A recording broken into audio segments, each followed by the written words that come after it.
അത് പിന്നെ അങ്ങനെയാണല്ലോ, നമ്മൾ എന്തെങ്കിലും കാര്യം ആഗ്രഹിച്ച് ഇങ്ങനെ ഇരിക്കുമ്പോൾ, നടക്കാൻ വേണ്ടി ഇരിക്കുമ്പോൾ തന്നെ ഇങ്ങനെ ഒരു പ്രശ്നങ്ങൾ വരുന്നത്. രാത്രി ഒരു കുഴപ്പമില്ലാതെ ഈ തുള്ളിക്കൊണ്ടിരുന്ന ഞാൻ രാവിലെ അപ്പം നല്ല പനി പിടിച്ചിടക്കായിരുന്നു. വൈകിട്ട് 6 മണിക്കത്തെ ഉള്ള പരിപാടി ഞാൻ വൈകിട്ട് 5 മണി വരെ കഷ്ടപ്പെട്ട് വേർത്തിരിക്കുകയായിരുന്നു ഒന്ന് പനി പോകാൻ വേണ്ടി.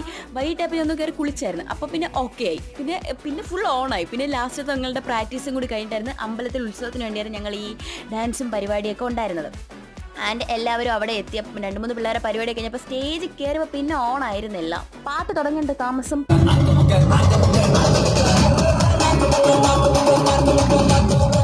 ചതിക്കാത്ത ചന്തുവിലെ സലീംകുമാറേട്ടൻ പറയുന്ന കണക്കുള്ള ഡയലോഗായിരുന്നു അവിടെ വന്നത്. ഡാൻസ് ഇറക്കുമ്പോൾ ഒരു ഒറ്റ സ്റ്റെപ്പ് പോലും ഒരു തെണ്ടികളും കാണാൻ പാടില്ല, അങ്ങനെ ആയിരിക്കണം സ്മോക്ക് വരാൻ.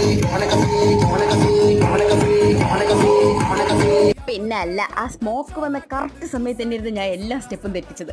ആരും ഒന്നും കണ്ടില്ല, ഭാഗ്യം. ആദ്യമായിട്ടാണ് ഞങ്ങൾ അമ്പലത്തിൽ ഇതുപോലത്തെ പരിപാടി നടക്കുന്നത്. അപ്പോൾ ഇതിന് ബാക്കി വിശേഷമായിട്ട് നമുക്ക് അടുത്ത വ്ളോഗ് കാണാം. ബൈ.